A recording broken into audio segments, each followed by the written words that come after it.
नमस्कार friends, welcome to paper hacker YouTube channel. मेरा नाम राज पांडे। डेली की तरह आज भी हम आप लोग के लिए लेके आए हैं आज होम साइंस। होम साइंस देखेंगे बच्चों। हम होम साइंस के अंतर्गत कुछ क्वेश्चन जो है वो करेंगे हम। क्या होम साइंस, ठीक है। होम साइंस 4 नंबर चैप्टर जो है बच्चों देखेंगे, ठीक है। डेली लाइव क्लास चलती है आपकी 12 बजे से 1 बजे तक और 1 बजे से 2 बजे तक, ठीक है। तो उसमें भी आप लोग कनेक्ट हो जाएंगे, ठीक है। तो यहाँ देखेंगे बच्चों, होम साइंस के अंतर्गत कुछ क्वेश्चन वीवीआई क्वेश्चन, ठीक है। वेरी वेरी इंपॉर्टेंट क्वेश्चन, ठीक है। और चैनल को बेल आइकन और लाइक और सब्सक्राइब करना बिल्कुल नहीं भूलिएगा, ठीक है। और जितने भी फ्रेंड्स हैं उनको शेयर भी कर दीजिएगा, ठीक है। तो देखेंगे क्वेश्चन आपका क्या रहने वाला है। सेलुलोज, तंतु, सूती एवं लीनन।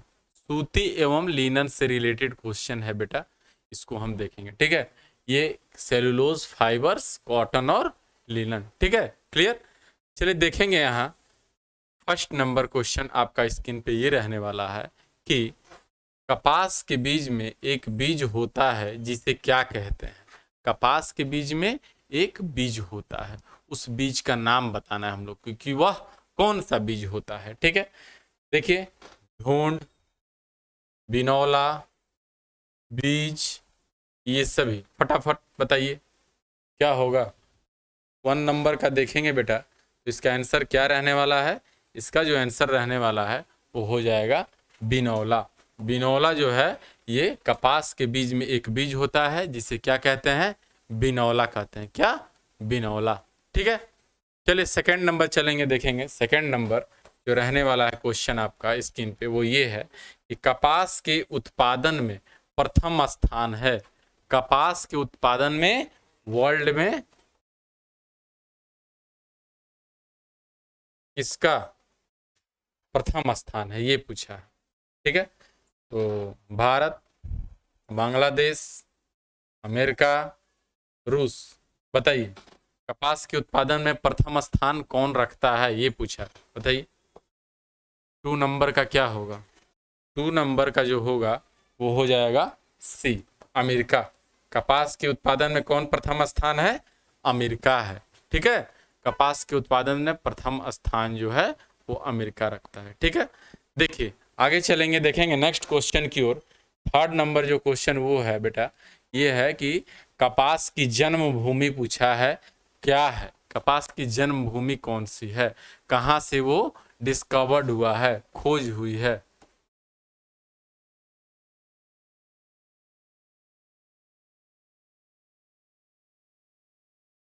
कपास का डिस्कवर्ड कहाँ से हुआ है जन्मभूमि।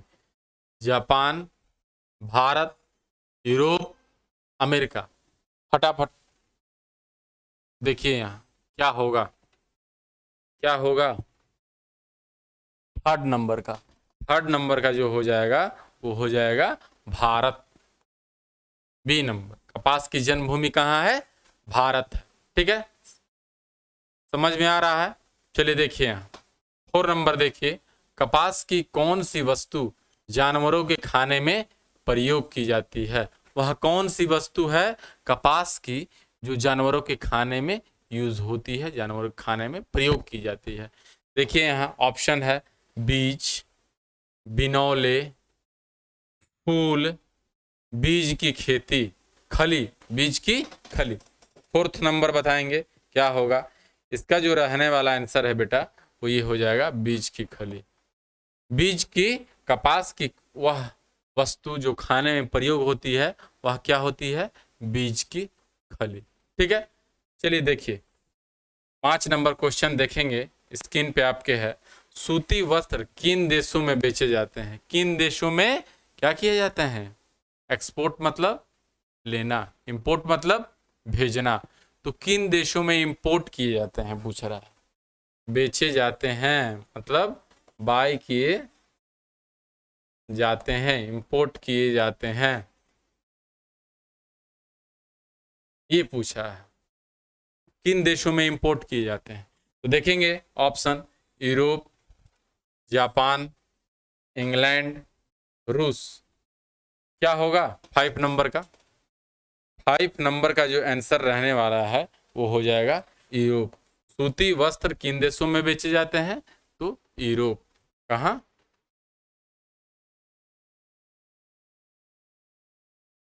यूरोप में बेचे जाते हैं।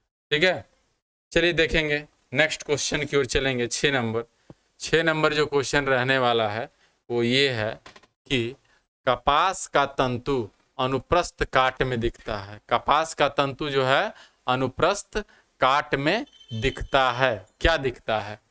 गोल, बेलनाकार, चौड़ा, लंबा। बताइए कपास का तंतु अनुप्रस्थ काट में क्या दिखता है? 6 नंबर बताइए। 6 नंबर हो जाएगा क्या? तो 6 नंबर जो होगा वो क्या होगा? लंबा। कपास का तंतु अनुप्रस्थ काट में दिखता है, लंबा दिखता है। कैसा? लंबा। ठीक है, देखिए यहाँ 7 नंबर, 7 नंबर जो क्वेश्चन रहने वाला है वो ये है कि रेशों की डोरी को कहा जाता है। रेशों की डोरी को क्या कहा जाता है, ये पूछा है। ठीक है, देखिए यहाँ क्या ऑप्शन है आपके सामने, तंतु, धागा, बिनौला, बीज। बताइए रेशों की डोरी को क्या कहा जाता है? बताएंगे क्या होगा? रेशों की डोरी को क्या कहते हैं, यही पूछा है ना। तो ये जो हो जाएगा, रेशों की डोरी को क्या कहते हैं?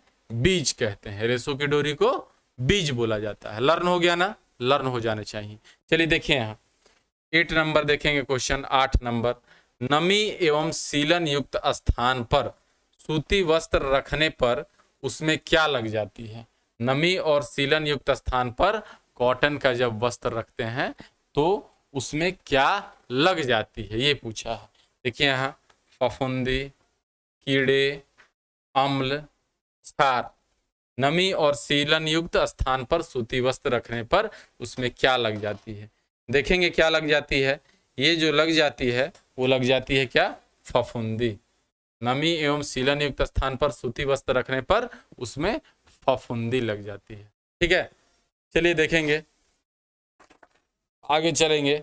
9 नंबर क्वेश्चन, कपास के पौधे कितने प्रकार के होते हैं? कितने प्रकार के कपास के पौधे होते हैं, ये पूछा है। 2, 3, 4, 7। बताइए कपास के पौधे कितने प्रकार के होते हैं? 9 नंबर बताइए। 9 नंबर जो हो जाएगा वो हो जाएगा 3। कपास के पौधे जो होते हैं वो कितने प्रकार के होते हैं? 3 प्रकार के होते हैं। ठीक है, चलिए देखिए 10 नंबर क्वेश्चन क्या रहने वाला है आपका, वो हो जाएगा वस्त्रों के द्वितीय गुणों में शामिल नहीं है। वस्त्रों के द्वितीय गुण में शामिल नहीं है। क्या शामिल नहीं है वो देखेंगे हम, और फिर जो शामिल है उसको फिर डिटेल्स बताऊंगा। देखिए यहाँ वस्त्रों के गुणों में क्या शामिल नहीं है ये बताना है। तो ये जो शामिल नहीं है वह कठोरता नहीं शामिल है। वस्त्रों के गुणों में द्वितीय गुणों में शामिल नहीं है कठोरता। शामिल क्या है? घनत्व, भौतिक आकार, चमक, ये सभी क्या है? वस्त्रों के द्वितीय गुणों में शामिल है। ठीक है, चलिए देखेंगे आगे चलेंगे नेक्स्ट क्वेश्चन की ओर। 11 नंबर, 11 नंबर जो क्वेश्चन रहने वाला है वो ये है कि 11 नंबर क्वेश्चन क्या है? देखिए यहाँ कि सम्मिश्र धागे को बनाने के लिए, क्या? सम्मिश्रित धागे को बनाने के लिए कितने धागों को प्रयोग में लिया जाता है? सम्मिश्रित धागों को बनाने के लिए कितने धागों को प्रयोग में लिया जाता है? मात्र एक प्रकार का धागा, मात्र एक रंग का धागा, एक से अधिक वर्ग के धागे, कई रंग के धागे। बताइए क्या होगा? सम्मिश्रित धागे को बनाने के लिए कितने धागों को प्रयोग में लाया जाता है? तो ये जो है सम्मिश्रित धागों को प्रयोग में लाने के लिए कितने धागों को प्रयोग में लाते हैं? तो इसका आंसर जो हो जाएगा वो हो जाएगा एक से अधिक वर्ग के धागे को। सी नंबर, सम्मिश्रित धागे को बनाए कितने धागे? एक से अधिक वर्ग के धागे। ठीक है, देखिए 12 नंबर, कपड़ा प्राप्त करने का सही क्रम है। कपड़ा प्राप्त करने का सही क्रम पूछा है। तो क्रम जो हो जाएगा वो तंतु, कपड़ा, धागा, तंतु, धागा और कपड़ा, कपड़ा, धागा तथा तंतु, और धागा, तंतु तथा कपड़ा। क्या होगा? कपड़ा प्राप्त करने के सही क्रम पूछा है। 12 नंबर का आंसर बताएंगे क्या होगा? 12 नंबर का आंसर, 12 नंबर का जो आंसर हो जाएगा वो हो जाएगा तंतु, धागा तथा कपड़ा। तंतु, धागा और कपड़ा जो है, कपड़ा प्राप्त करने का सही क्रम है। क्या है? पहले तंतु होगा, फिर कपड़ा होगा, फिर धागा होगा। कपड़ा जब हमको प्राप्त करना होगा तो सबसे पहले हम तंतु को यूज में लेते हैं। क्या यूज में लेंगे? तंतु। ठीक, उसके बाद जो है कपड़ा लेंगे। क्या लेंगे? कपड़ा। फिर क्या लेंगे? धागा। तब धागा लेंगे, उससे कपड़े बनेंगे, क्लॉथ्स बनेंगे। क्या बनेंगे? क्लॉथ्स। ठीक है, समझ में आ रहा ना सभी लोग को? चलिए देखिए, यहाँ 13 नंबर का क्वेश्चन रहने वाला है बेटा, वो हो जाएगा ताना धागा और बाना धागा। ताना धागा और बाना धागा दोनों में कौन ज्यादा खिंचाव लेता है? खिंचाव, प्रत्यास्थ, लचीलापन, वो पूछा है। ताना धागा, बाना धागा, ए और बी दोनों, इनमें से कोई नहीं। बताइए 13 नंबर का क्या होगा आंसर? 13 नंबर का जो आंसर हो जाएगा वो क्या हो जाएगा? ए नंबर, ताना धागा। ताना धागा और बाना धागा दोनों में ज्यादा कौन खिंचाव लेता है? तो वो लेता है ताना धागा। ताना धागा। समझ में आ गया ना? चलेंगे नेक्स्ट, देखेंगे आगे की ओर। 14 नंबर क्वेश्चन क्या होगा? 14 नंबर, बिलाई की प्रक्रिया में किसको हटाते हैं? बिलाई की प्रक्रिया में किसको हटाते हैं, ये पूछा है। जड़ को, फूल को, बीज को, पत्तियों को। बताइए। ठीक है, बताइए क्या होगा? बिलाई की प्रक्रिया में किसको हटाते हैं? जड़ को, फूल को, बीज को, पत्तियों को। बताइए 14 नंबर।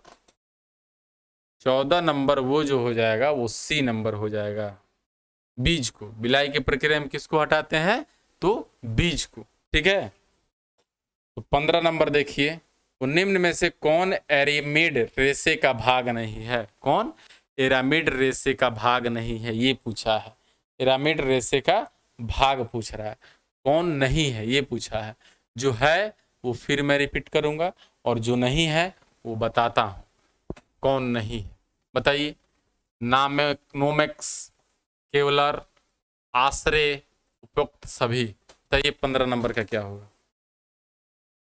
15 नंबर का जो हो जाएगा वो क्या होगा? 15 नंबर का जो हो जाएगा वो सी नंबर होगा, आश्रय। कौन एरामिड रेशे का भाग नहीं है? तो वो है आश्रय नहीं है। और है कौन कौन? तो केवलर, नोमेक्स, ये सभी क्या है? एरामिड रेशे के भाग हैं। ठीक है, देखिए यहाँ 16 नंबर, सेलुलोज तंतुओं में निम्न में से क्या नहीं होता है? सेलुलोज तंतुओं में से ये जो निम्न दिए हैं इसमें क्या नहीं होता है वो देखेंगे, और फिर जो होता है वो भी देखेंगे। Carbon, hydrogen, oxygen, ammonia. बताइए सेलुलोज तंतुओं में क्या नहीं होता है? 16 नंबर। तो जो नहीं होता है वो होता है अमोनिया। सेलुलोज तंतुओं में जो नहीं होता है वो क्या होता है? अमोनिया। सेलुलोज तंतुओं में हाइड्रोजन होता है, कार्बन होता है, और ऑक्सीजन भी होता है। सेलुलोज तंतुओं में कार्बन, हाइड्रोजन और ऑक्सीजन तीनों होते हैं। समझ में आ रहा ना? चलिए देखिए, सभी समझ में आएंगे। ठीक है, लर्न हो जाएंगे, साथ साथ लर्न होते चलेंगे। चलिए देखिए यहाँ 17 नंबर, लीनियर प्रणाली में जितनी कम संख्या में धागे होते हैं धागा उतना ही होगा महीन, मोटा, ढीला, ऐंठन युक्त। बताइए लीनियर प्रणाली में जितनी कम संख्या में धागे होते हैं धागा उतना ही होगा कैसा? बताइए कैसा होगा? 17 नंबर का क्या होगा? 17 नंबर का जो हो जाएगा वो क्या हो जाएगा? आंसर इसका होगा ए नंबर, महीन। लीनियर प्रणाली में जितनी कम संख्या में धागे होते हैं धागा उतना ही क्या होगा? महीन होता है। ठीक है, चलिए देखेंगे आगे की ओर। 18 नंबर क्वेश्चन, लिनन और सूती, क्या? लिनन और सूती वस्त्रों के परीक्षण किस विधि से नहीं होते हैं? किस विधि से लिनन और सूती वस्त्रों के परीक्षण नहीं होते हैं? स्याही परीक्षण, तेल परीक्षण, नमी परीक्षण, रासायनिक परीक्षण। बताइए 18 नंबर का क्या होगा? 18 नंबर का जो हो जाएगा वो क्या होगा? डी नंबर, रासायनिक परीक्षण। लिनन और सूती वस्त्रों के परीक्षण में किस विधि से नहीं होते हैं? वो रासायनिक परीक्षण से नहीं होते हैं, तेल परीक्षण से हो जाएंगे, स्याही परीक्षण से भी हो जाएंगे और नमी परीक्षण से भी लिनन और सूती वस्त्रों के परीक्षण हो जाते हैं। ठीक है, लिनन और सूती वस्त्रों के परीक्षण जो है ये स्याही परीक्षण, नमी परीक्षण और रासायनिक परीक्षण से नहीं होंगे, तेल परीक्षण से हो जाएंगे। समझ में आ रहा ना? Is that clear? चलिए नेक्स्ट क्वेश्चन की ओर चलेंगे।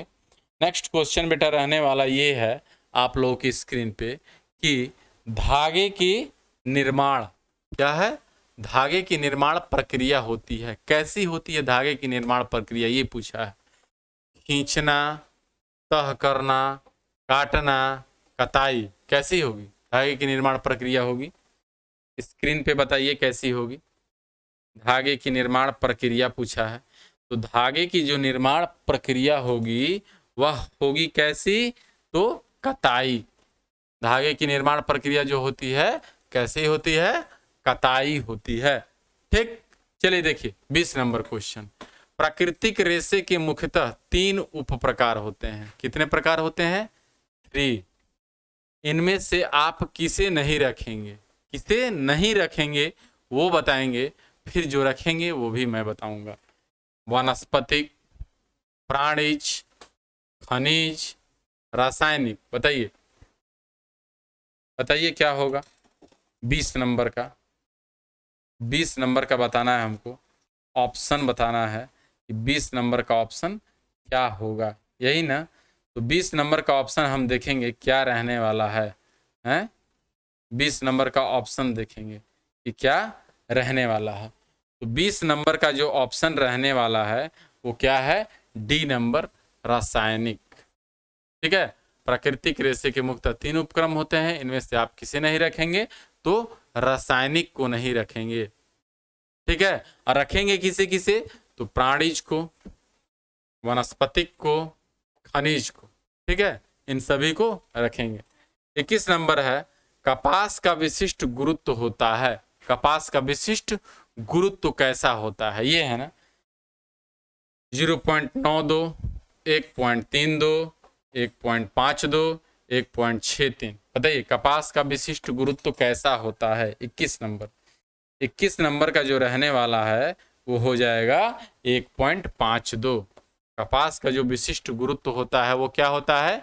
1.52, 1.52। ठीक है, देखिए 22 नंबर, स्याही परीक्षण द्वारा किन किन वस्त्रों का परीक्षण किया जाता है? स्याही परीक्षण द्वारा वस्त्रों का परीक्षण पूछा है कि किन किन वस्त्रों का परीक्षण करते हैं?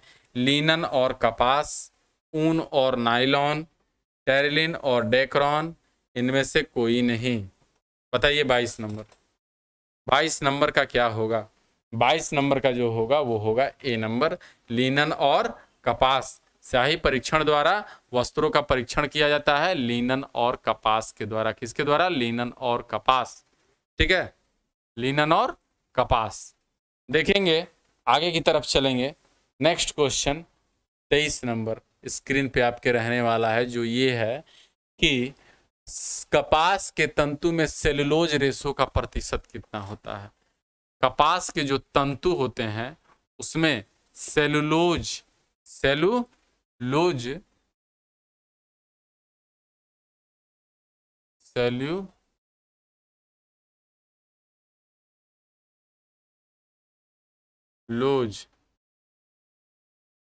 के रेशे का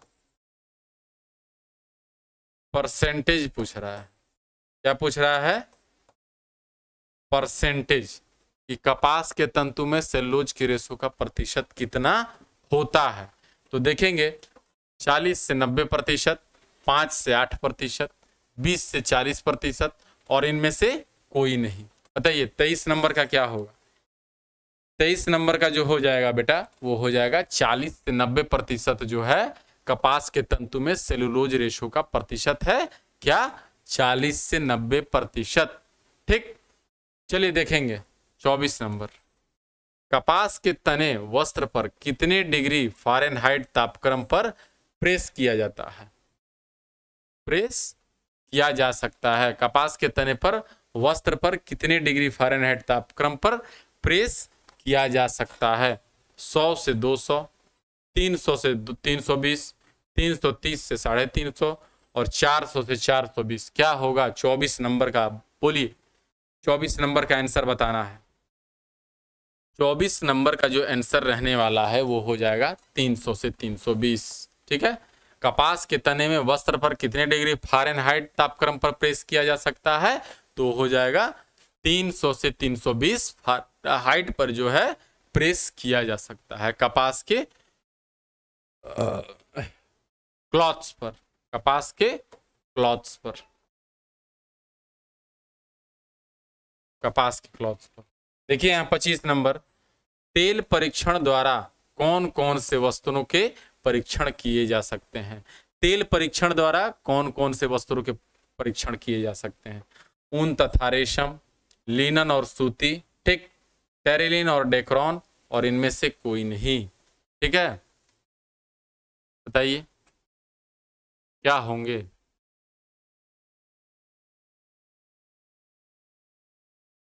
तेल परीक्षण द्वारा कौन कौन से वस्तुओं के परीक्षण किए जा सकते हैं?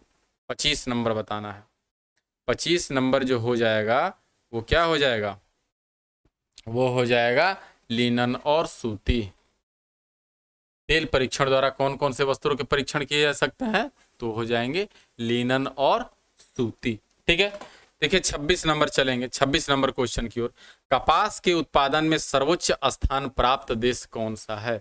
सर्वोच्च स्थान बताना है, वह कौन सा देश का है जो कपास में प्रथम है, फर्स्ट है, क्या है? प्रथम स्थान रखता है, प्रथम स्थान रखता है। देखिए यहाँ मिस्र, भारत, अमेरिका, रूस। क्या होगा 26 नंबर का? बताइए। 26 नंबर का जो आंसर होगा वो हो जाएगा क्या? अमेरिका। कपास के उत्पादन में सर्वोच्च स्थान प्राप्त देश किसका है? तो अमेरिका का है। ठीक है, चलिए देखते हैं आगे की ओर देखेंगे। 27 नंबर क्वेश्चन। 27 नंबर क्वेश्चन जो रहने वाला है बेटा वो हो जाएगा, हाथ से कताई करने के बाद मानव ने किस यंत्र से कताई करना प्रारंभ किया? वह कौन सी यंत्र थी जो हाथ से कताई करने के बाद, उसके बाद वह कौन सी यंत्र थी जिससे कताई किया जाता था? यंत्र का नाम बताना है, मशीन का नाम बताना है। डील से, सुई से, तकली से, इनमें से कोई नहीं। बताइए 27 नंबर क्या होगा? 27 नंबर का क्या होगा? 27 नंबर का जो हो जाएगा वो हो जाएगा सी से, तकली से जो है हाथ से कताई करने के बाद किस यंत्र से कताई किया जाता था? तो वो थी तकली। ठीक, चलिए देखिए 28 नंबर। कपास ताप तथा विद्युत का होता है। कपास जो है ताप और विद्युत का क्या होता है? ठीक, अच्छा कुचालक, अच्छा संचालक, अर्धचालक, इनमें से कोई नहीं। बताइए कपास ताप तथा विद्युत का क्या होता है? 28 नंबर क्या होगा? 28 नंबर का जो हो जाएगा वो होगा, कपास जो है ताप और विद्युत का अच्छा संचालक होता है। विद्युत का क्या होता है? कपास अच्छा संचालक होता है। चलिए देखिए 29 नंबर। स्वनिर्मित रेशम नहीं है। स्वनिर्मित रेशम कौन नहीं है ये बताना है, फिर जो है वो भी मैं बताऊं। कता हुआ रेशा, हस्त रेशम, मूंगा रेशम, अरंडी रेशम। बताइए स्वनिर्मित रेशम नहीं है, वही बताना है 29 नंबर का। 29 नंबर का जो रहने वाला है वो हो जाएगा ए नंबर। कता हुआ रेशम जो है ये स्वनिर्मित रेशम नहीं है। क्या? कता हुआ रेशम है कौन कौन?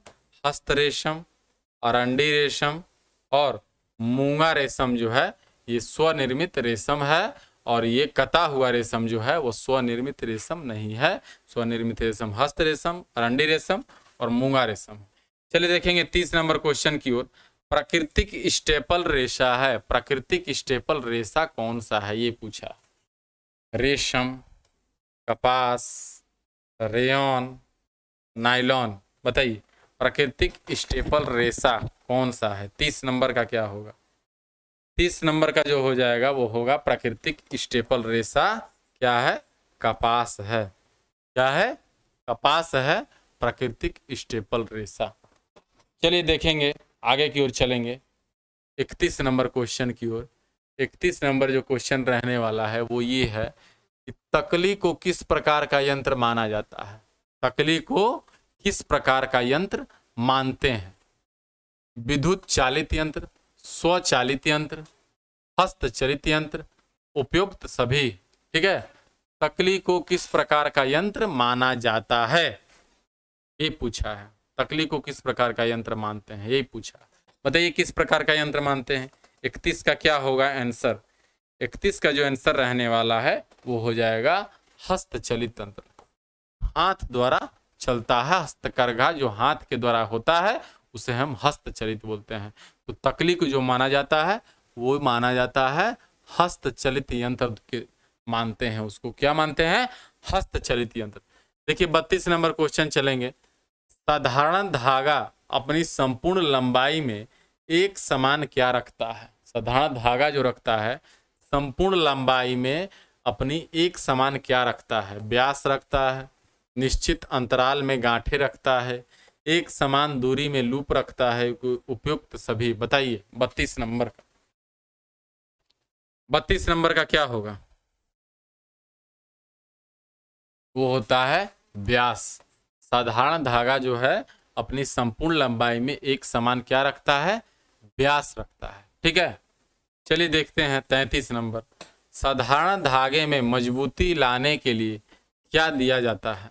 साधारण धागे में मजबूती लाने के लिए क्या दिया जाता है वो बताना है। शुरू से अंत तक एक सी गांठें लगाई जाती हैं, धागे के बीच बीच में लूप दिए होते हैं, डिजाइनर धागे बनाए जाते हैं और शुरू से अंत तक एक सी ऐंठन दी जाती है। बताइए साधारण धागे में मजबूती लाने के लिए क्या दिया जाता है यही बताना है। तो ऑप्शन आपके सामने है, सभी लोग बताएंगे। 33 नंबर का जो है डी नंबर हो जाएगा। शुरू से अंत तक जो है एक सी ऐंठन दी जाती है। साधारण धागे में मजबूती लाने के लिए शुरू से अंत तक एक समान ऐंठन दी जाती है मजबूती लाने के लिए साधारण धागे। चलेंगे आगे क्वेश्चन की ओर, देखेंगे 34 नंबर क्वेश्चन जो रहने वाला है वो ये कह रहा है कि साधारण क्या बोला है? किसी धागे में इकहर धागे जितनी संख्या में मिले होते हैं उस संख्या को क्या कहा जाता है? फिर से रिपीट करेंगे क्वेश्चन। किसी धागे में इकहर धागे जितनी संख्या में मिले होते हैं उस संख्या को क्या कहा जाता है? Ply, loop, hook, spiral. बताइए क्या होगा? 34 नंबर का आंसर बताना है हमको, क्या हो जाएगा? 34 नंबर का इकहर धागे में जितनी संख्या में किसी धागे में इकहर धागे जितनी संख्या में मिले होते हैं उस संख्या को क्या कहा जाता है? तो उस संख्या क्या कहा जाता है? लूप कहते हैं। क्या कहते हैं? लूप। चलिए देखिए 35 नंबर क्वेश्चन। सम्मिश्रित धागों से किस मूल्य के वस्त्रों का निर्माण होता है? किस मूल्य के वस्त्रों का निर्माण होता है? सम्मिश्रित धागों से, ये पूछा। अधिक मूल्यवान वस्त्रों का, निम्न मूल्य के वस्त्रों का, बाजार के फैशन से प्रभावित होने वाले वस्त्रों का और उपयुक्त सभी। बताइए 35 नंबर। 35 नंबर का जो आंसर रहने वाला है वो हो जाएगा निम्न मूल्य के वस्त्रों का। सम्मिश्रित धागों में किस मूल्य के वस्त्रों का निर्माण होता है? तो हो जाएगा निम्न मूल्य के वस्त्रों का। ठीक है, 36 नंबर चलेंगे आगे की ओर। 36 नंबर जो लास्ट क्वेश्चन रहने वाला है इस वीडियो का, तो देखेंगे 36 नंबर क्वेश्चन। सम्मिश्रित धागों में बटाई की क्या व्यवस्था होती है? सम्मिश्रित धागों में बटाई की क्या व्यवस्था होती है ये पूछा है। शुरू से अंत तक एक समान बटाई, नियमित मध्यांतरों के बाद बटाई कहीं कम रहती है तो कहीं अधिक, ए और बी दोनों, इनमें से कोई नहीं। बताइए 36 नंबर का क्या होगा? 36 नंबर का आंसर बताएंगे। 36 नंबर का जो आंसर हो जाएगा वो हो जाएगा नियमित मध्यांतरों के बाद बटाई कहीं कम रहती है तो कहीं अधिक। नियमित मध्यांतरों में बटाई कहीं कम रहती है तो कहीं अधिक रहती है, ये बोला है। सम्मिश्रित धागों में बटाई की क्या व्यवस्था होती है? तो नियमित मध्यांतरों के बाद बटाई कहीं कम रहेगी तो कहीं ज्यादा। ठीक है, तो मिलते हैं नेक्स्ट वीडियो में अगले क्वेश्चन के साथ बच्चों। और वीडियो को में बनने के लिए सभी लोगों को धन्यवाद। ठीक है, और नेक्स्ट क्वेश्चन में अगले वीडियो के साथ मिलेंगे। तब तक के लिए bye, thank you very much.